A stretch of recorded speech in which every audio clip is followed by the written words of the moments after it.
Alô galera goiana, alô galera colorada, aquele abraço, sejam bem-vindos ao Futebol 62, o jornalismo esportivo do século XXI.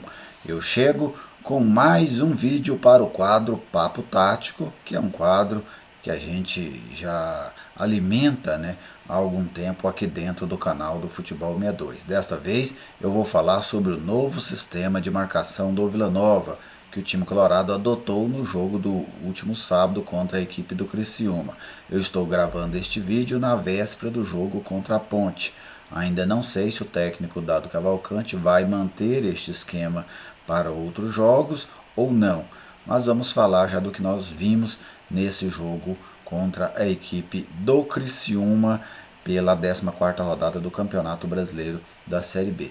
Então, na sequência, eu vou destrinchar sobre como funciona este 4-3-3, quais equipes no mundo, por exemplo, adotam esse tipo de marcação, dar alguns exemplos, e a gente poder discorrer um pouco mais, e também vou trazer para vocês exemplos, dentro do próprio jogo lá em Criciúma, dessa formatação tática da equipe colorada. É logo depois da nossa vinheta de abertura.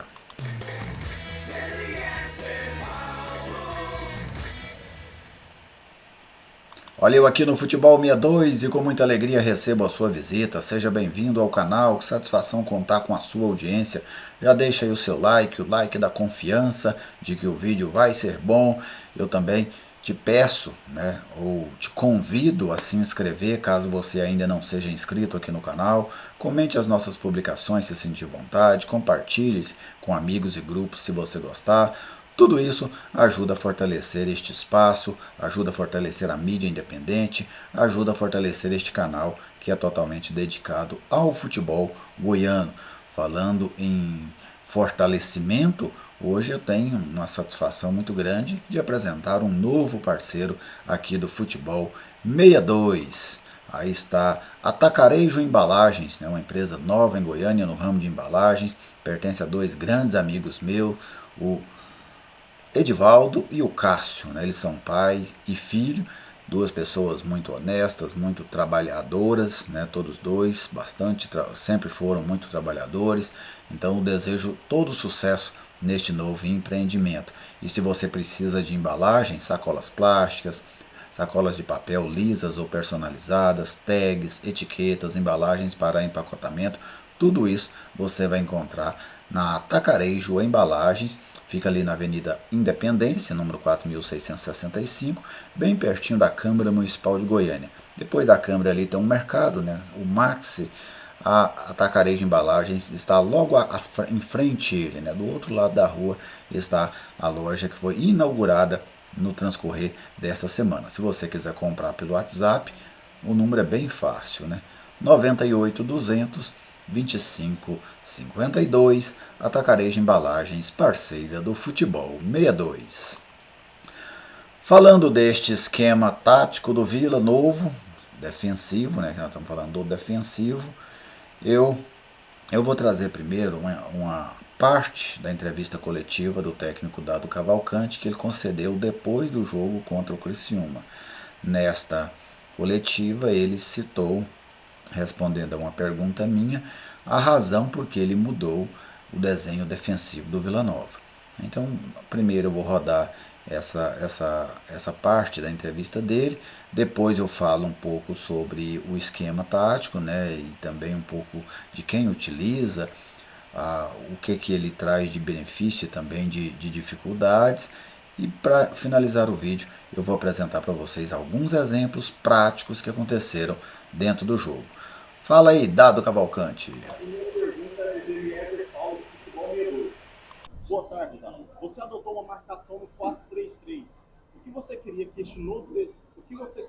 neste novo desenho defensivo? O rendimento foi satisfatório? Boa tarde. Importante essa observação, porque realmente houve essa troca e o meu objetivo era tentar, com essa condição, termos mais jogadores à frente na hora de retomada da bola, Nós teríamos uma possibilidade de contra-atacar com 3 jogadores à frente e com a chegada de outros 2, que seriam o Arthur e o Pablo Roberto. Eu entendo que, nesse contexto, nós conseguimos algum resultado. Basta lembrar que até o Ralf conseguiu chegar à frente na perspectiva de contra-ataque. No primeiro tempo, houve a jogada pelo lado direito, um cruzamento, uma bola do Tavares para dentro. O Arthur estava em condição de receber o passe. O Rubão recebeu e ajeitou para trás, né, com o Ralf finalizando. Então esse era o nosso objetivo. Não era nem tanto pensando na organização defensiva em si, mas pensando muito mais na transição ofensiva. Eu citei anteriormente que nós estamos tendo dificuldade de fazer gols com o jogo combinado, com circulação, com a dificuldade de vencermos 10 adversários posicionados. Então apostei um pouco mais nos contra-ataques, né, em quem sabe surpreender o adversário com igualdade numérica, com 3 contra 3, com 4 contra 3. Então foi por conta disso que nós mudamos um pouquinho a caracterização da marcação.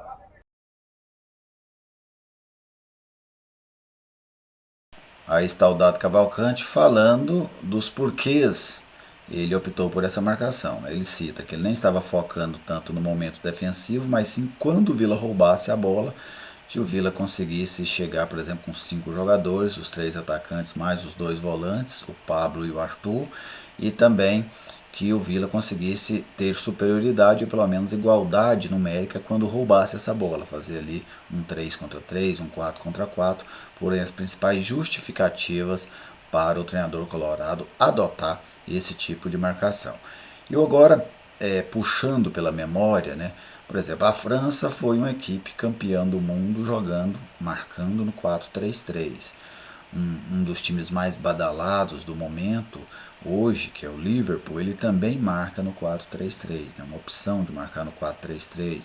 O Flamengo do Paulo Sousa, em alguns momentos, também marcava num 4-3-3. Então, assim, estou dando exemplos. Ah, Gilias, mas são times maiores, né, com grandes jogadores, sim, mas são esses times, né, os grandes times europeus, basicamente, quase sempre são eles que criam as ideias, ou pelo menos que fortalecem essas ideias, né, que espalham essas ideias. Às vezes elas não nascem nesses times, mas quando eles adotam, isso acaba gerando uma popularidade maior, né, daquele tipo seja de ideia ofensiva, de ideia defensiva ou de transição, e isso acaba espalhando pelo mundo. Então dei exemplo aqui de equipes que usam essa marcação no 4-3-3. Vou pegar aqui minha prancheta e aqui eu simulei uma marcação no 4-3-3.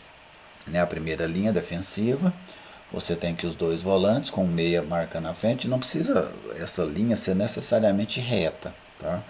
Ela pode ser um desenho, pode ser um desenho em V, tanto para frente como para trás, mas essa é a forma que o Vila estava marcando.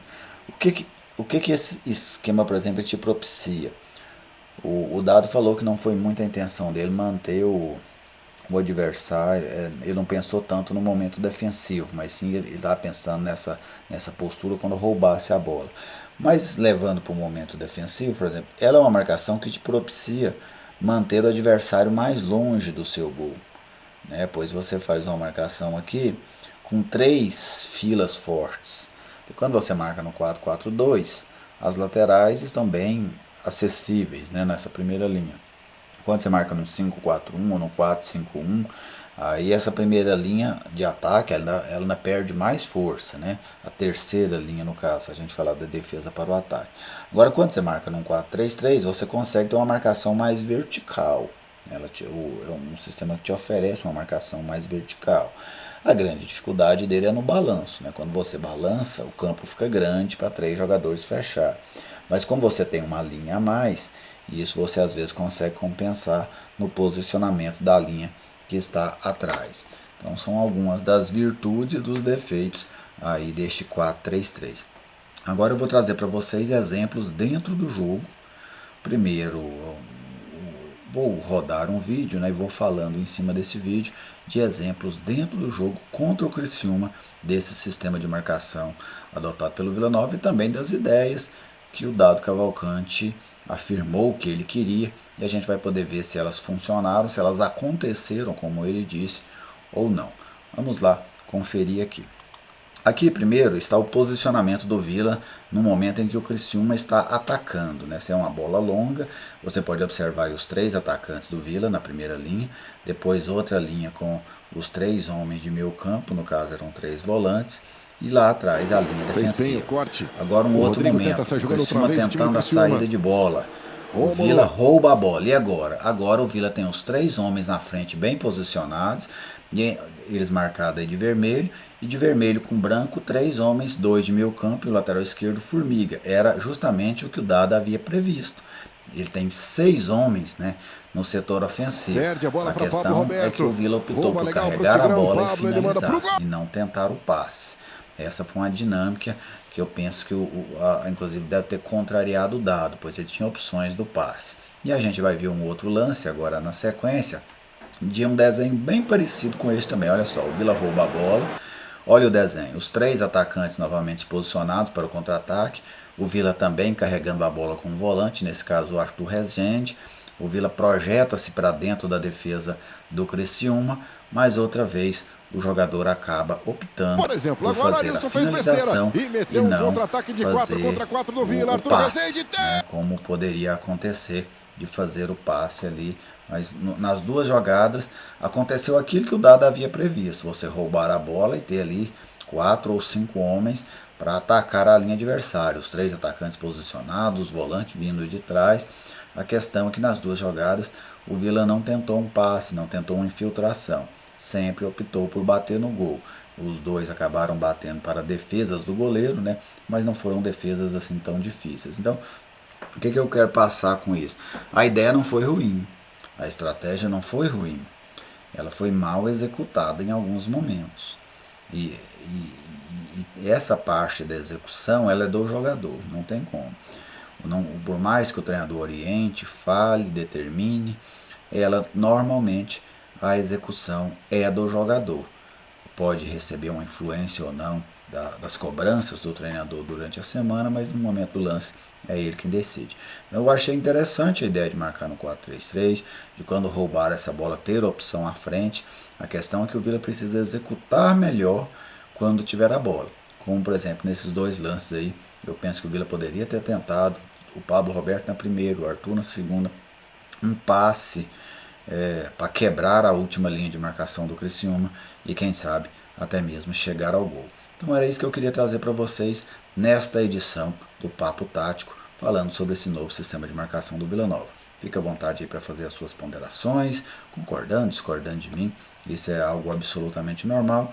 Este é um tema que eu gosto de explorar e eu vou na sequência agora, vou sempre estar trazendo para vocês